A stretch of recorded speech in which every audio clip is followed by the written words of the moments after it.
Maintenant, le fait de me poser des questions, c'est quelque chose qui est inévitable, qui me rend très malheureux, qui me rend très mélancolique. La philosophie m'a fait perdre la foi.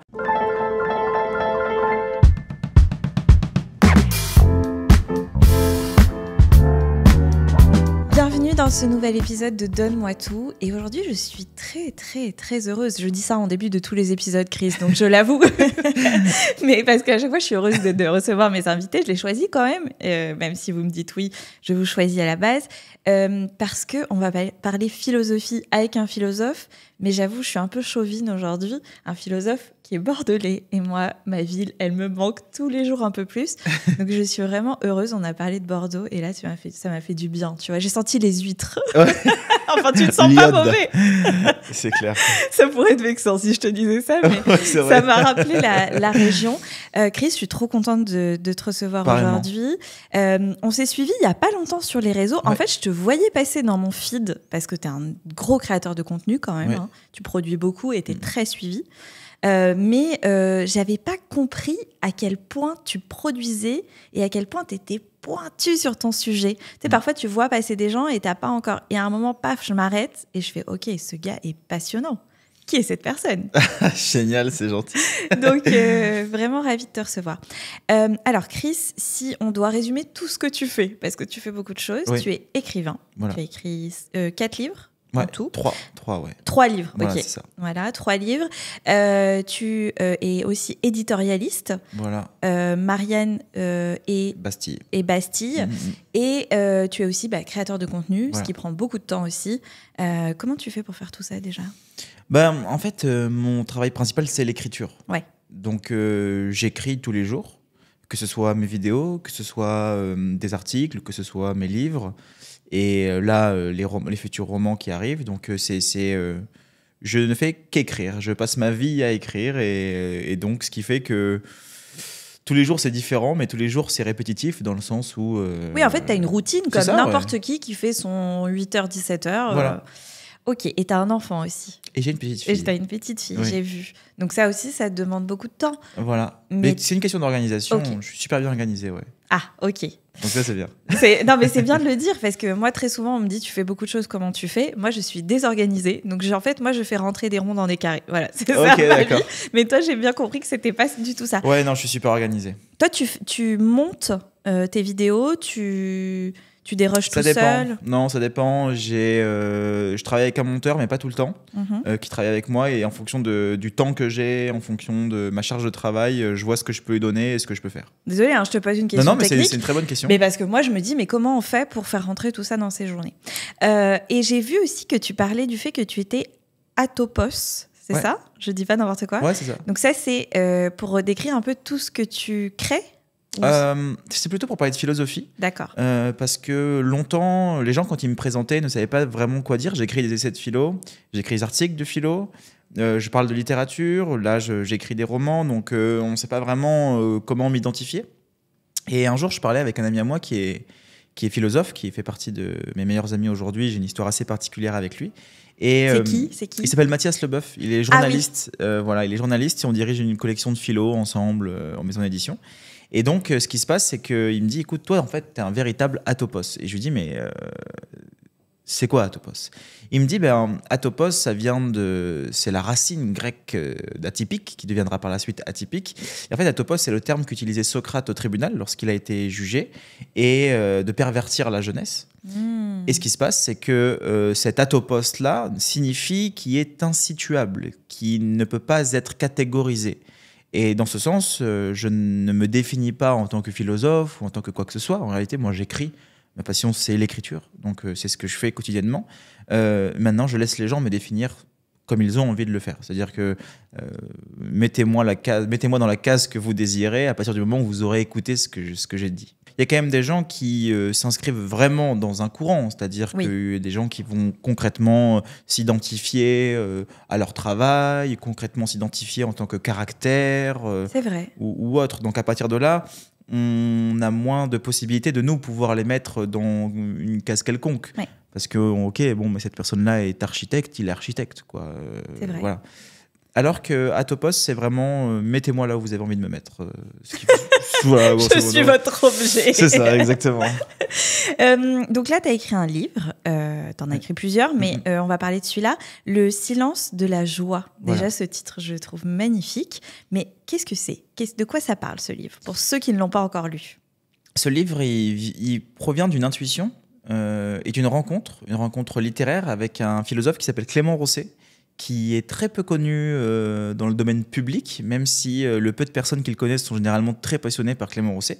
C'est un philosophe français et qui a une vie assez particulière, mais qui a surtout une philosophie qui, moi, m'a bouleversé. J'ai lu le tout premier livre que j'ai lu de Rosset, ça s'appelle « Loin de moi ».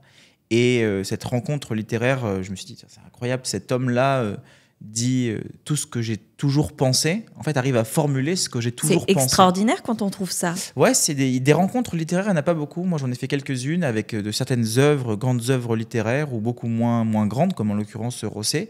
Et c'est bouleversant, parce que moi, j'ai fait une insomnie, je me rappelle, j'avais lu ça en soirée, c'est des petits bouquins de 80 pages.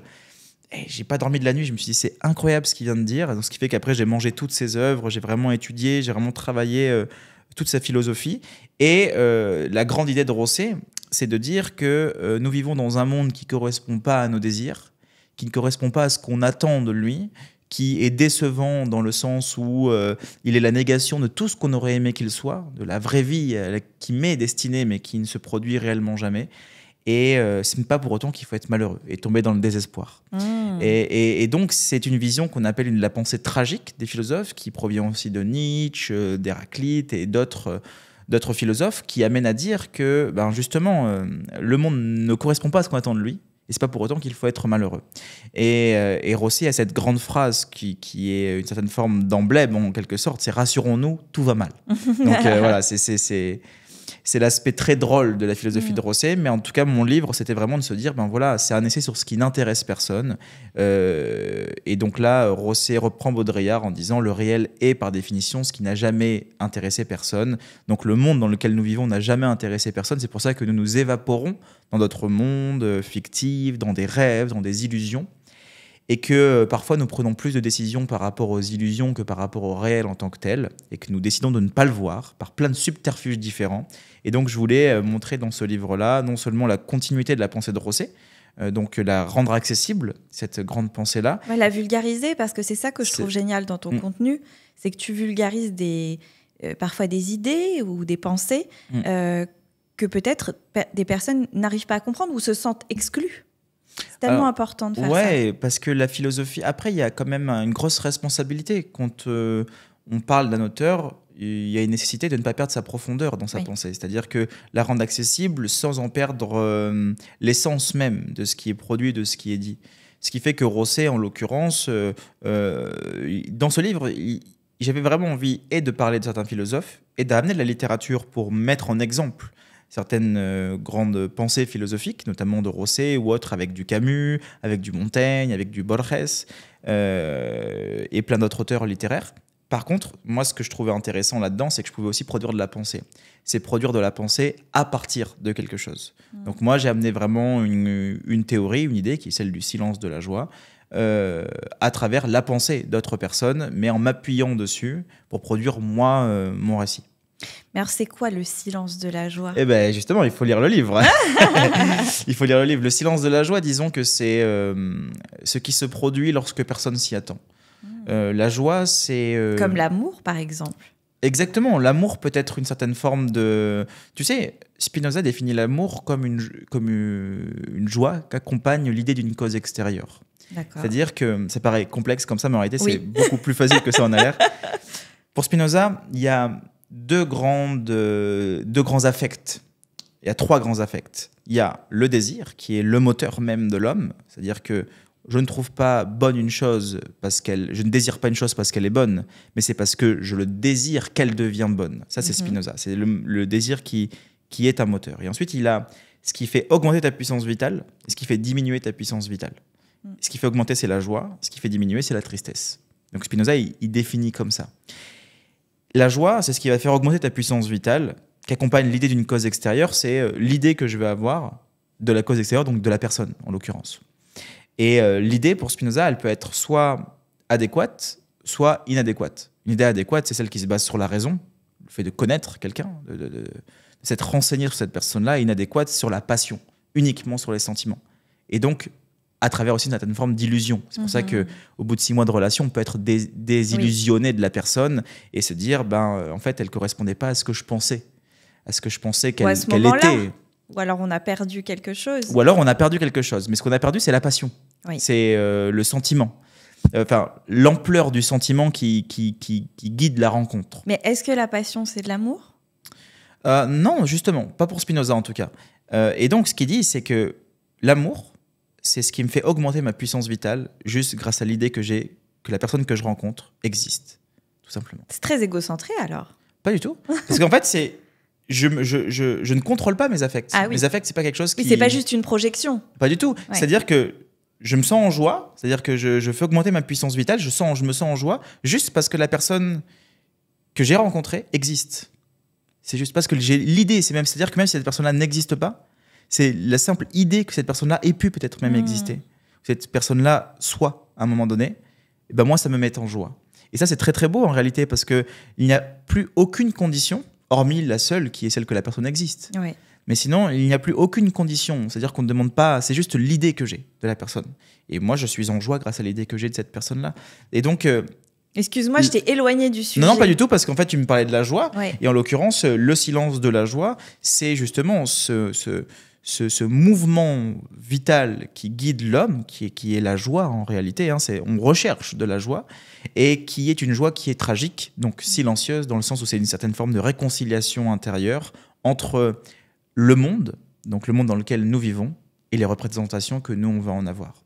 Oui. Et les attentes qu'on va en avoir, et l'espoir qu'on va s'en faire. Et donc cette réconciliation entre nous en tant qu'individus et le monde en tant que chose qui existe fait que silencieusement, il se produit quelque chose. T'as donné envie à tout le monde d'aller acheter ton livre, là, c'est sûr. Ça donne envie. Moi, je me suis toujours posé une question sur les philosophes. Et plus je regardais des interviews de toi, plus je me disais, mais attends, mais moi, si je passais ma vie comme lui, à me poser des questions existentielles, finalement, je pense que je sombrerais dans une sorte de mélancolie tellement forte. Parce que si on dézoome complètement, la seule chose dont on est sûr, c'est qu'on va mourir. Et c'est quand même pas très joyeux, cette histoire. Disons que c'est inévitable. Disons que la mort est... Jean Kelevitch dit quelque chose d'extrêmement beau. Il dit « Ce qui ne meurt pas ne vit pas ». Ce qui fait que c'est parce que nous mourrons et que nous avons le privilège de mourir que du coup, nous pouvons vivre pleinement. La question, c'est si je devais vivre de manière éternelle, un peu comme Dorian Gray, dans le portrait de Dorian Gray, où c'est uniquement son portrait qui vieillit et pas lui, qui a une éternité de temps et de vie, comment est-ce que je vivrais ? Est-ce que je vivrais déjà, la question ? Est-ce que je vivrais ? Je n'aurais plus besoin de codes moraux, vu que je ne meurs pas, donc je n'aurais plus besoin de crainte dans mes rapports avec les autres. Je verrais tous les gens que j'aime mourir les uns après les autres. Je créerais des relations pour au final les perdre. Enfin, c'est un enfer. Je sais même pas ça va mieux. Je suis mieux avec la mort, là. Voilà, je pense que c'est pire de vivre éternellement que de mourir une seule fois. Et ce qui fait qu'on meurt fait que justement la vie prend une certaine forme de saveur. Elle a un goût sucré de cette mort-là. Oui, elle est excitante grâce à la mort. Exactement. Ce qui fait que justement notre rapport à l'existence, c'est pas parce que, et c'est là la grande philosophie de Rosset, c'est pas parce que nous naissons sans savoir pourquoi est-ce qu'on est là, que nous sommes, on ne sait pas vraiment qui, que nous allons, on ne sait pas vraiment où, et que nous mourrons, on ne sait pas vraiment pourquoi. Et c'est pas pour autant qu'il faut être malheureux. Justement, je m'étonne d'être aussi joyeux. C'est ça en fait la grande idée, c'est de s'étonner d'être joyeux dans un monde où, de base, on est prédestiné pour pouvoir mourir. Maintenant, le fait de me poser des questions, c'est quelque chose qui est inévitable, qui me rend très malheureux, qui me rend très mélancolique. La philosophie m'a fait perdre la foi, donc j'ai énormément souffert. Ouais, j'étais croyant. Dans une religion en particulier Pas dans une religion en particulier, dans un mouvement spirituel qui était sectaire. Moi, je suis rentré dans un mouvement sectaire, donc ça a été très extrémiste à un moment donné. Tu peux dire quel mouvement c'était ? En fait, justement, la grande particularité de ce mouvement, c'est qu'il n'avait pas de nom, ce qui fait qu'on ne pouvait pas... C'était un groupe de personnes... Le dénoncer. Ouais, déjà le dénoncer et surtout l'identifier en tant que mouvement. Ce qui fait qu'il y avait toujours une ambiguïté entre je me sens libre, mais enfermé dans un groupe. Ultra dangereux, du coup. Ultra dangereux, ouais. Et la philosophie, moi, m'a fait perdre la foi. Donc, toute cette remise en question sur toutes mes croyances que j'avais spirituelles. Elle t'a fait perdre la foi, mais elle t'a permis de sortir d'une emprise peut-être sectaire dans laquelle tu étais aussi. Oui, bien sûr. Donc, on la remercie quand même. Ah non, mais moi, c'est pas grave. Tu chéris quand même. On peut perdre la foi et retrouver la liberté. Enfin, je veux dire, il n'y a pas de... Oui, et on peut dire qu'on est mélancolique sans profondément être malheureux dans l'absolu. Il y a la mélancolie freudienne qui est ce grand mal-être, et puis il y a la mélancolie d'Hugo qui est le bonheur d'être triste. Et en réalité, c'est ça. Moi, je peux pas écrire sans être dans un état de mélancolie. Oui, parfois, moi, j'ai l'impression que je crée aussi bien. Bon, moi, je suis plus dans la joie. Je pense que je suis née comme ça. Quand je le dis, parce qu'on m'a souvent décrite de cette manière, en disant, mais toi, Pauline, de toutes les manières, il peut t'arriver les pires choses, tu vas les gérer dans la joie. Je pense que c'est mon destin, je sais pas, je suis née comme ça. Mais parfois, quand je suis très mélancolique, je le montre pas devant tout le monde parce que j'ai l'impression que c'est hyper intime ce moment-là.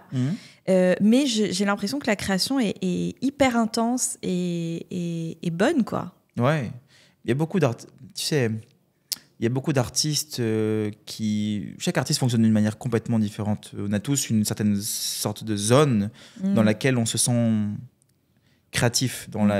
C'est à ce moment-là qu'on peut produire quelque chose. Il y a des personnes chez qui cette zone-là est très difficile à trouver, donc il y a beaucoup de temps et de mise en place pour pouvoir réussir à trouver cette zone et trouver le bon contexte pour pouvoir écrire, produire ou autre. Il y a d'autres personnes où l'art est une nécessité. On n'a pas le choix que de produire pour ne pas se morfondre. Et moi, je fais partie de ce groupe de personnes-là très torturées dans l'art, comme Kafka, comme Dostoïevski, ou ça peut être Van Gogh aussi, qui a énormément souffert dans la création artistique, ce qui leur produisait le plus grand bien, mais ce qui les défaisait aussi énormément de ce monde. Donc il y a un rapport à trouver entre ce qu'on produit et ce qu'on est, qui fait que c'est pas toujours évident. Donc cette zone de mélancolie, c'est une zone où on n'est pas malheureux de ce qu'on produit, et que ce qu'on produit nous rend plus heureux. Mais on est dans une zone assez étrange, en réalité, cette mélancolie-là. Et donc, Hugo l'a défini très, très bien en disant le bonheur d'être triste. C'est exactement ça, pour le coup. Mais au quotidien, si on te connaît, si on est ton ami, ta compagne, ton compagnon, j'en sais rien, est-ce que tu es quelqu'un qui analyse beaucoup? Parce que je sais que la philosophie, ce n'est pas de la psychologie. Ah oui, non, rien à voir. C'est deux choses différentes. Ouais. Mais il y a quand même quelque chose de ramener les choses à leur essence, ou du moins de les décortiquer, de les vivre autrement que quelqu'un qui est dans une binarité. Disons que la philosophie, le problème de la philosophie, c'est qu'il y a autant de méthodes, autant de définitions que de pratiquants. Ce qui fait que c'est un peu comme le bonheur. On ne peut pas vraiment le conceptualiser et chaque personne va avoir un certain concept ou une certaine idée.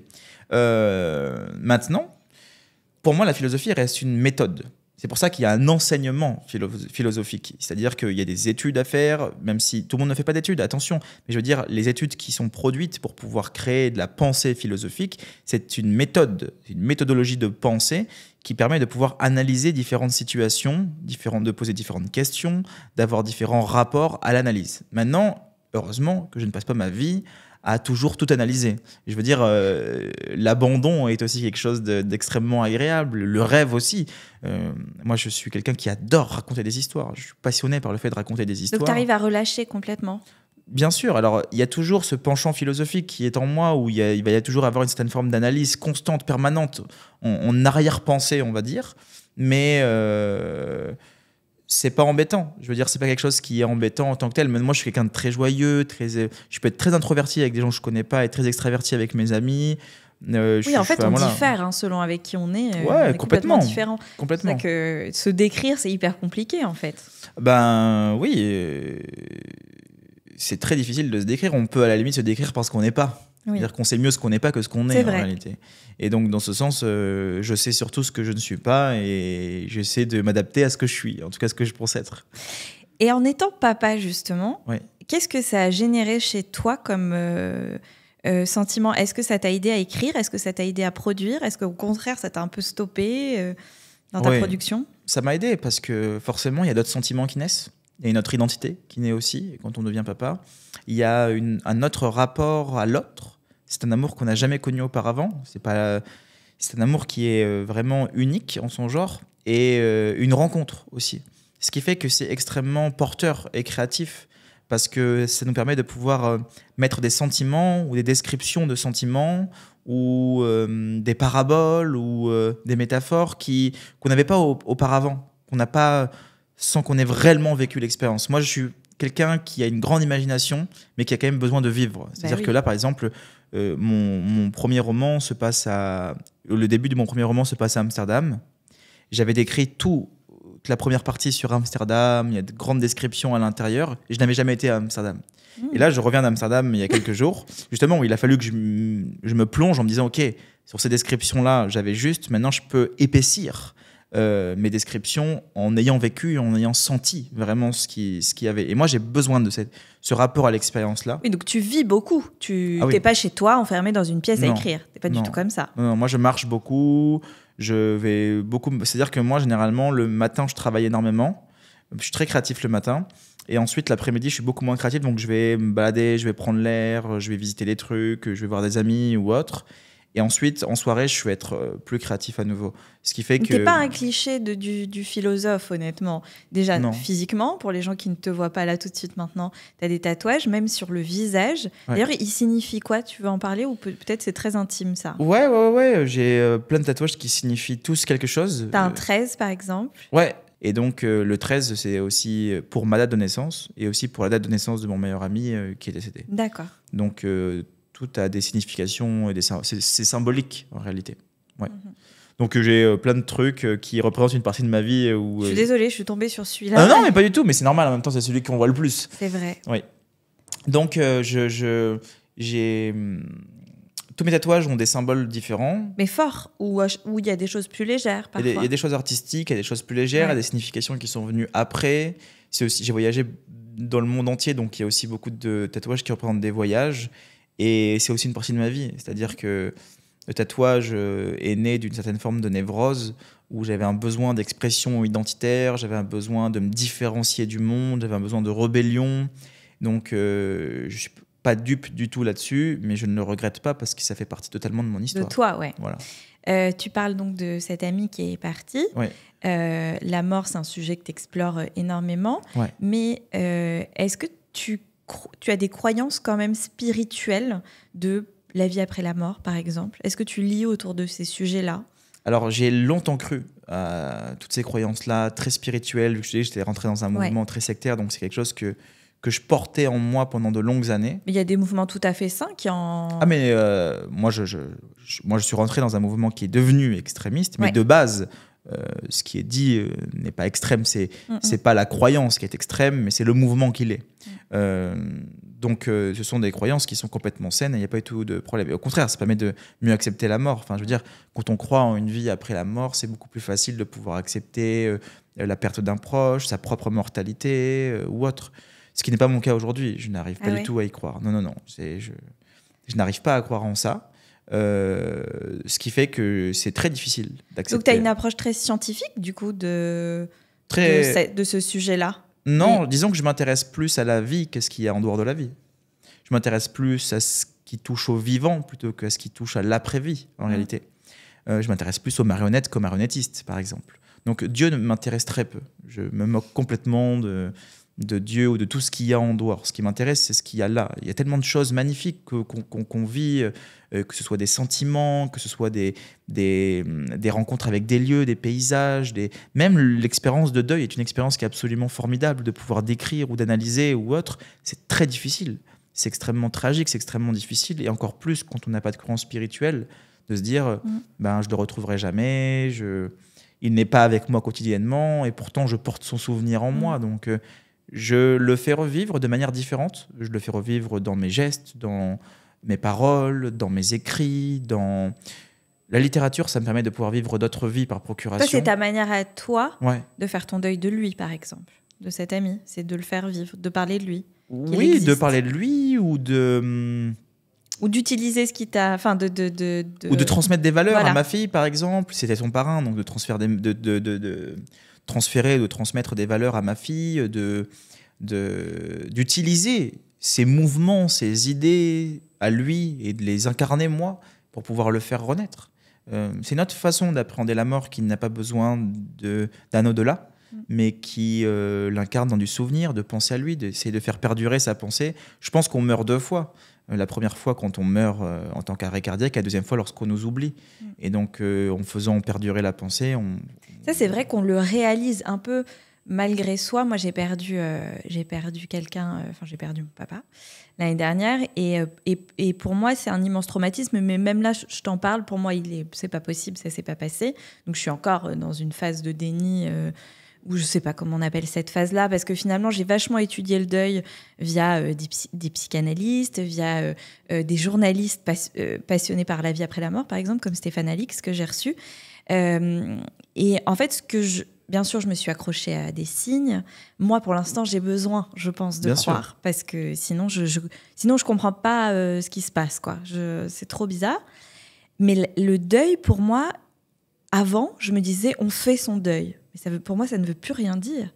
C'est une vie à faire son deuil, en fait, de quelqu'un. Oui, et puis faire son deuil, ça veut dire passer à autre chose. Oui. Mais la seule chose qu'on a envie, c'est de surtout ne pas passer à autre chose. Ben oui. Donc, moi, c'est pareil. J'ai perdu mon papa cette année aussi. Donc, c'était une année éprouvante. Je suis désolée. Donc, non, c'est comme ça. Hein, c'est comme ça. Donc, je peux comprendre ce rapport. Moi, je ne suis pas non plus capable de regarder des photos, par exemple. Incapable. Voilà.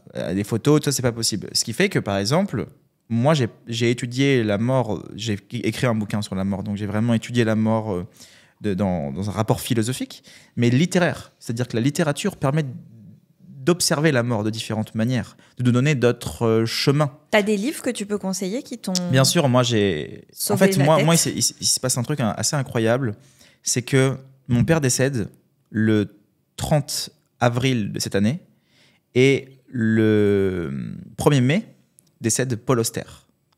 Paul Auster qui est un grand écrivain américain. Et entre-temps, lors du décès de mon père, j'ai Mathias, mon meilleur pote, qui me dit... Écoute, c'est difficile, je connais, tu devrais lire L'invention de la solitude de Paul Auster. Oui, justement, il parle de la mort de son père, son rapport à la mémoire et tout ça. Le 1er mai, Paul Auster décède. Donc en fait, un jour sépare la mort de mon père de celle de Paul Auster, et entre les deux, j'ai la direction de lire ce livre de Paul Auster. Donc là, tu crois pas un peu aux signes? Oh bah non. C'est, tu sais, Borges dit le destin... c'est l'autre nom qu'on donne à la somme des hasards que nous rencontrons. Donc en fait, soit le destin est quelque chose qui est prédéfini, soit ce sont qu'une suite de hasards. Et dans cette suite de hasards, on lui donne un nom qui est celui du destin. Et moi, je suis cette idée de Borges, que j'aime beaucoup. Et donc, dans ce sens, on a affaire à quelque chose qui est deux situations complètement éloignées que je peux corréler ensemble, parce qu'elles sont interposées par Mathias, qui me parle de l'invention de la solitude. Quand je dis l'invention de la solitude, ça m'aide énormément. Ça m'aide énormément parce qu'il dit une grande phrase dedans, il dit la ligne entre la vie et la mort est si fine qu'on ne sait plus de quel côté on se trouve. Oui. En fait, c'est exactement ça. Et la littérature permet une autre observation de la mort, une autre observation du deuil, une autre compréhension, parce qu'on vit à travers la vie d'un autre ce que nous vivons. Ce qui fait que on ne le vit plus en tant que quelque chose d'intime, mais d'encore plus intime à travers l'autre. Donc, que ça soit ça, j'en ai lu des tonnes de bouquins dans la littérature en rapport avec la mort, la mort d'Ivan Ilitch de Tolstoï, il y en a plein, il y a plein d'ouvrages sur la mort qui sont sublimes. Mais l'invention de la solitude de Paul Auster est particulièrement sublime et ça m'a énormément aidé. Ça t'a aidé, hein? Ouais, ça m'a aidé. La littérature m'a aidé parce que ça m'a permis de vivre ce que vivait la personne à travers un texte et qui pour moi était incompréhensible. Et donc ça a mis des mots sur ce que je ressentais, ça a mis des phrases sur des sensations, et ce pouvoir-là de la littérature m'a permis, moi, de pouvoir mieux appréhender cette phase-là de décès, de manque, de vide, d'angoisse. Moi j'ai un mot qui genre, vraiment a surgi, parce que moi j'étais avec lui quand ça s'est terminé, et donc au-delà du fait que sur le moment, je ne m'en rappelle pas bien, moi. C'est tellement... On a l'impression d'être dans un nuage où je ne sais pas comment expliquer ce moment. Et on me dit que j'ai hurlé, que voilà. Mais ça, je ne m'en souviens pas. En revanche, quand je suis sortie de la chambre, parce qu'il fallait que je sorte, j'ai senti comme quelque chose d'absurde il est là, il n'est pas là. Enfin, c'est absurde, je trouve. Ouais, et je pense que ça continue encore en réalité. Ouais. Il y a toujours ce truc de se dire, quand tu y penses, oui. tu te dis, ah, il est vraiment plus là. Et puis ça saisit par moments sans que tu t'y attendes. Exactement. Ça, c'est vraiment une prise de conscience de l'absurde. C'est vraiment une prise de conscience de ce qui se passe, ce qui se produit, le réel, et nous, notre façon de le vivre, notre interprétation qu'on va en faire. Et cette confrontation entre notre demande de comment ça se fait, de contextualisation du monde, et ce silence constant qui plane sur le monde parce qu'on n'a pas de réponse. Ça, c'est l'expérience de l'absurde. Et c'est extrêmement difficile à vivre, à admettre et à accepter. C'est un processus qui est très très long.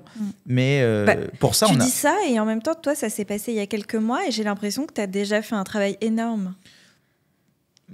Non, parce que j'en souffre énormément. Donc évidemment que c'est juste que j'ai des facilités à en parler parce que j'ai énormément écrit. C'est-à-dire que je me suis sorti de moi-même à travers des personnages, à travers... Tu sais, j'avais une idée de roman l'année dernière. Enfin, il y a plusieurs années, j'ai des idées qui me viennent en tête de romans. J'en ai une qui était vraiment ancrée en moi et que j'avais vraiment envie d'écrire. En janvier, je perds mon meilleur ami. En avril, je perds mon père. En août, je perds un ami d'enfance. Et donc, je fais, waouh, ça fait énormément de décès rapprochés. C'était des trucs...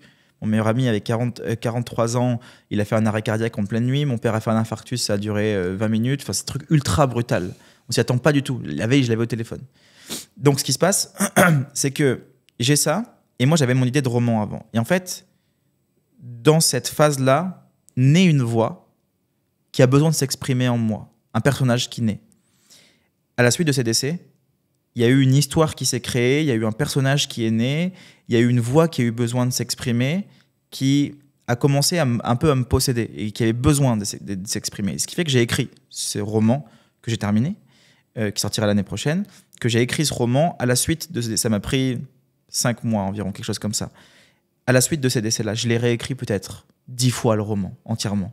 Parce que je n'arrivais pas à écouter cette voix, je n'arrivais pas à écouter ce personnage qui avait des choses à me dire, qui avait besoin de s'exprimer dans cet ouvrage-là que je crée. Et le fait de pouvoir vivre cette vie, et le thème du roman, c'est la perte. Le thème de mon roman principal, c'est la perte, le thème de la perte. Donc quelque chose d'assez sombre, mais en même temps avec beaucoup d'espoir, avec quelque chose de très doux, très poétique, je veux dire.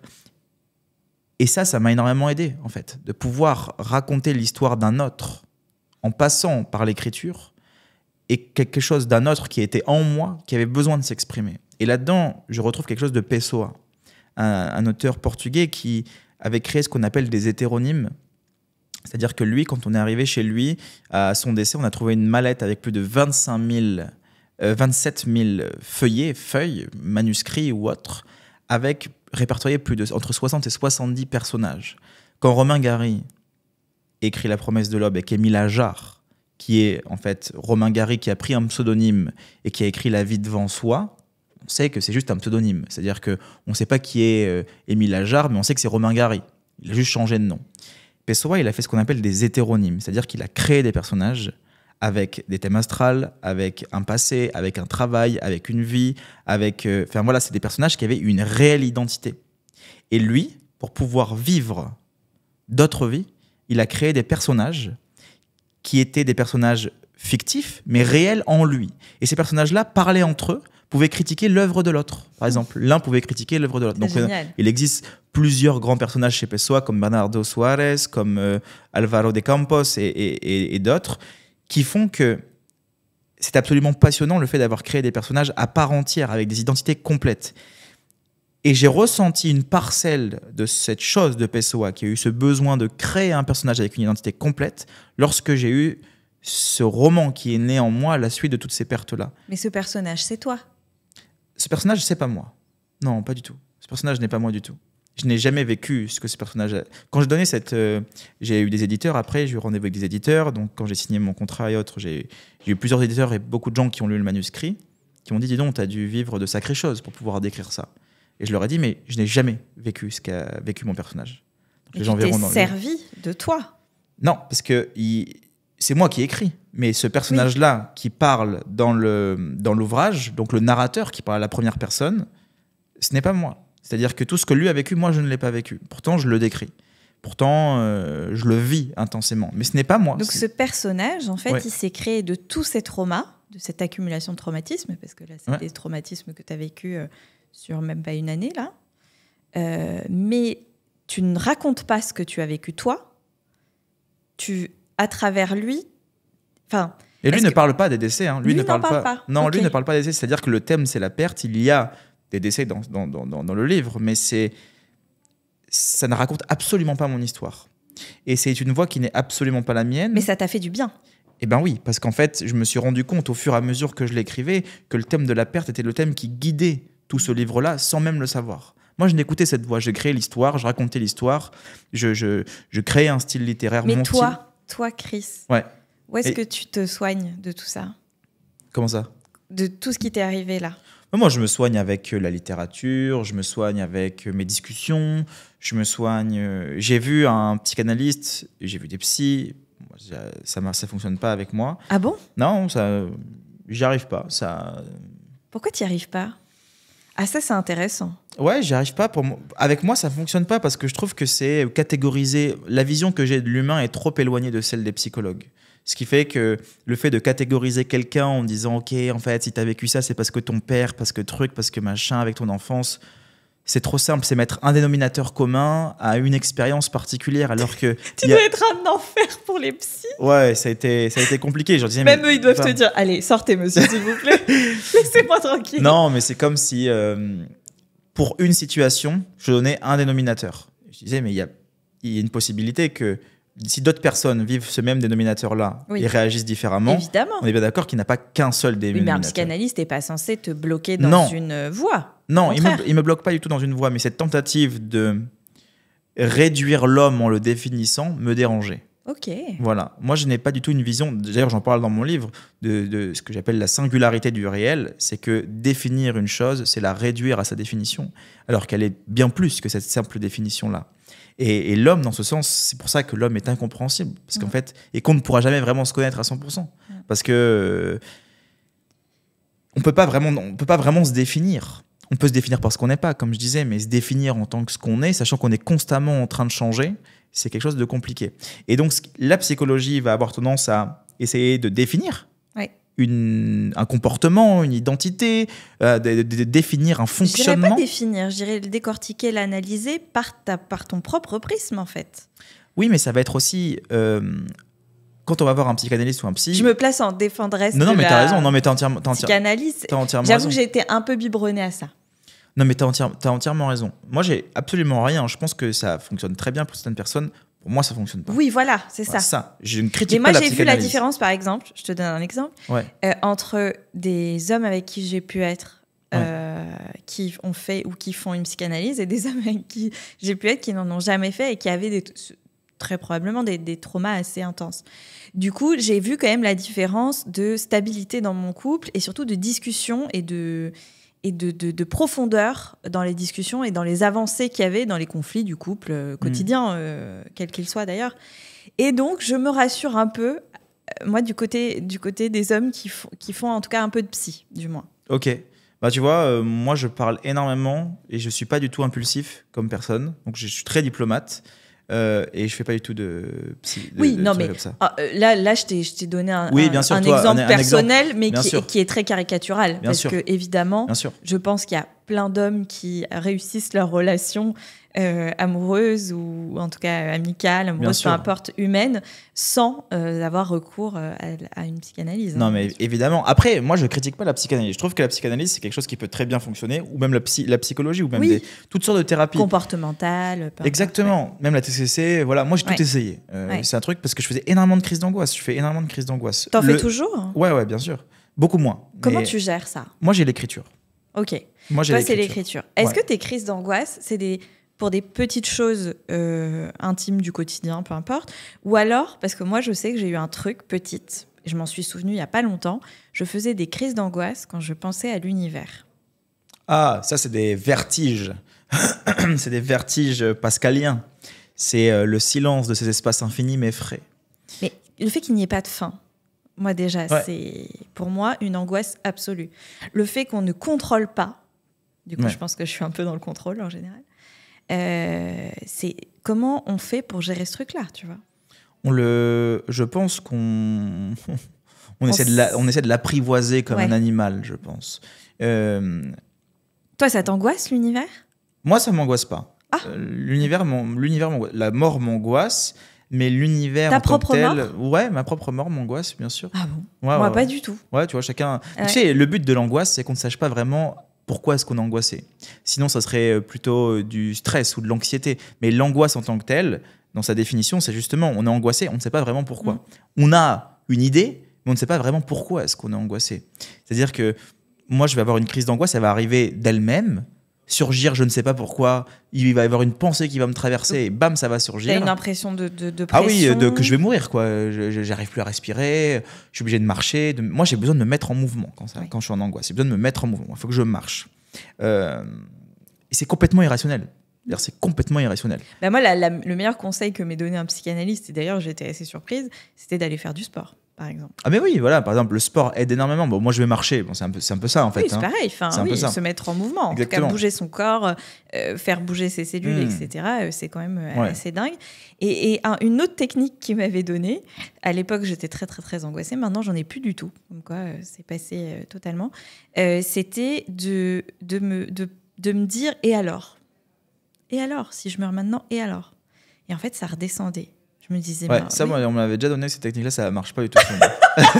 Sur moi, ça ne marche pas du tout. Non, mais encore une fois, ça peut marcher. Je sais que sur ma mère, ça marche bien, ce genre de choses-là. Pas de rationaliser, mais de se détendre en relativisant. Toi, non. Moi, non. Moi, j'ai besoin de mouvement. Voilà. Moi, le seul truc, c'est le mouvement. C'est le truc. Et l'écriture. Et la musique, peut-être? Et la musique, bien sûr, la musique, le sport, voilà, je vais aller faire un basket, du paddle ou autre, et ça va aller mieux. Mais j'ai besoin de mouvement. Donc, tu vois, on trouve chacun nos trucs. Puis après, non, avec le temps, ça s'adoucit un petit peu, même si j'ai encore beaucoup de crises d'angoisse, mais le fait d'écrire, de raconter des histoires, d'être avec ma fille, enfin voilà, il y a plein de choses dans la vie qui font que... Elle a quel âge, ta fille? À 2 ans, bientôt là. Elle commence à parler? Ah non, elle parle très bien, ouais. C'est vrai? Ouais, elle parle super bien. Vous lui parlez beaucoup alors? Ouais, elle parle beaucoup, énormément. Incroyable. Ouais, elle parle beaucoup. On n'a jamais parlé comme un enfant, comme on parle à un enfant. Oui. On a toujours parlé normalement. Mais oui, c'est bizarre de leur parler comme s'ils étaient différents de nous, alors que c'est juste en tout cas, des petits nous. Nous, c'est comme ça qu'on a décidé de fonctionner. Ouais. Après... Oui, après, parfois, on le fait par mimétisme de tout ce qu'on a vu aussi, à Gugu, à Gaga, mais c'est vrai que ça n'a pas trop de sens. Mais non, ça... c'est magnifique. Ouais.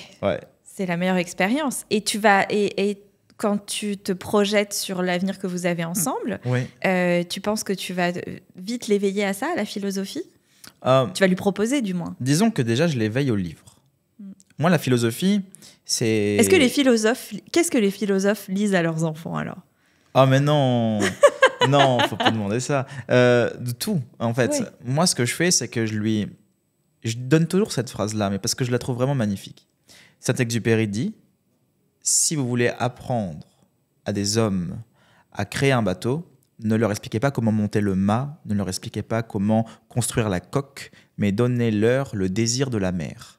Et donc, ce que je fais avec ma fille, c'est que je lui donne le désir des pages, le désir des mots, en utilisant rarement mon téléphone devant elle, en lisant tout le temps devant elle, en créant des rituels avec elle, c'est-à-dire qu'il y a des rituels où elle a une petite bibliothèque avec des bouquins, elle se prend son livre et s'assoit à côté de moi, et moi je suis en train de bouquiner et elle regarde ses trucs, je lui raconte des histoires tout le temps.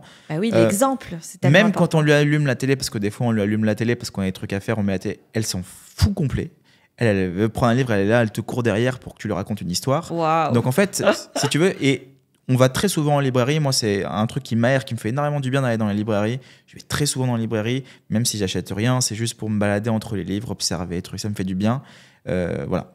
Et donc, elle vient avec moi, on joue, je lui fais découvrir des livres, je lui montre des trucs, ce qui fait que c'est cette relation qu'on crée avec elle et ce mimétisme qu'elle a de nous dire qu'on est tout le temps avec un livre dans les mains, donc elle a envie de faire pareil que nous. Et ben du coup, ça aide énormément. Et donc, ce qui fait qu'aujourd'hui, elle a sa petite bibliothèque, on a nos petits rituels, elle a tous les trucs. Voilà. Nous, c'est comme ça qu'on a décidé de fonctionner. Donc, j'avais envie de lui créer le désir. Et pour lui créer le désir, je vais juste montrer. J'ai juste montré comment est-ce que ce que moi je faisais. Et après, si elle a envie de le faire, elle le fait. Et si elle n'a pas envie, elle le fait pas. Tous les enfants sont différents. C'est très intéressant ce que tu dis sur les écrans, de ne pas être sur nos écrans devant eux. Ouais, j'essaye. J'ai reçu là dernièrement un monsieur qui s'appelle Sébastien Herry, qui vraiment, il faudrait qu'il soit plus connu parce qu'il analyse, il est psychologue et avant, il était kiné, donc le corps, l'esprit, et il analyse les comportements qu'on a sur les réseaux sociaux. Enfin, en gros, vraiment, il fait une étude assez poussée. Il a monté un observatoire sur ça, sur ce que ça crée même sur notre cerveau. Et il m'a beaucoup parlé des enfants et je vois que j'ai des mauvais comportements parfois avec mon fils parce que il est arrivé, pas beaucoup de fois, mais deux, 3 fois qu'il me disent « Eh oh, eh oh !» parce que j'étais sur mon téléphone et il essayait de communiquer avec moi. Et il m'a parlé vraiment des problèmes cognitifs que ça allait générer sur les enfants et ce que ça crée chez eux aussi dans le fait qu'ils n'arrivent plus à s'attacher. Enfin, c'est un autre épisode. Mais donc, je trouve ça intéressant que tu le dises et je trouve ça surtout merveilleux que tu le fasses. Dans tous les cas, moi, le téléphone... T'es créateur de contenu, donc je pense que c'est pas facile non plus de faire ça. C'est toujours un effort. Si. Mais aujourd'hui, j'ai complètement diminué mon temps d'écran. C'est-à-dire que je suis entre 2 et 3 heures de temps d'écran par jour. Ce qui est vraiment pour un créateur pas beaucoup. Pas beaucoup. C'est pour ça que je fais ces yeux-là, parce qu'il y a peut-être des gens qui vont se dire écoute, ça me paraît normal. Des gens qui bossent 8 heures par jour ou 9 heures par jour à l'usine. C'est mon travail. Donc, voilà. J'ai mes moments où je suis, quand j'écris, j'ai mes moments. J'essaie de vraiment être organisé de manière à. Voilà. Et puis surtout, il faut que tu lises. Et ça, moi, par exemple, entre un enfant, ma boîte, la création de contenu, le podcast, j'ai du mal à trouver le temps de lire. Non, alors ça, pour moi, c'est une excuse. Ça, pour moi, c'est une excuse. Ok, Chris, non, je dis ça parce que c'est extrêmement intéressant ce que tu dis, parce que tout le monde me dit ça. Oui, mais moi, j'ai le travail, j'ai 8 heures, j'ai pas le temps, truc. Très simple. On regarde le temps d'écran qu'on passe sur un téléphone. J'ai écrit un article récemment justement chez Marianne où je montrais le temps d'écran. En conférence, j'en ai aussi énormément parlé. Ce qui se passe, c'est qu'on utilise en moyenne, entre 3 et 5 heures de téléphone par jour. Les gens en moyenne. Oui. Ce qui se passe, c'est que ces 3 heures, entre 3 et 5 heures, ça représente à la fin de l'année 45 jours. Tu imagines, sur l'année, je prends à la baisse. Ça fait plus d'1 mois collé au téléphone. Maintenant, on regarde notre comportement avec le téléphone. Le comportement est très simple. On se lève le matin, il y a le téléphone. On regarde les informations. Quand on est dans les transports en commun, il y a le téléphone. Quand on est le midi à la pause, il y a le téléphone. Quand on est le soir, c'est la télé. Et puis après, on va se coucher. Oui. Maintenant, moi, je ne regarde pas la télé. J'ai pas de télé. Je regarde pas la télé. Enfin, nous, on a la télé, mais parce qu'on est en Airbnb, mais sinon, j'ai pas la télé. Je regarde pas la télé, du moins. Sauf des fois des séries ou autres, ça dépend. Ce qui fait que dans mon comportement, le temps que je passais sur le téléphone, le matin quand je me lève, je l'utilise pas, je lis.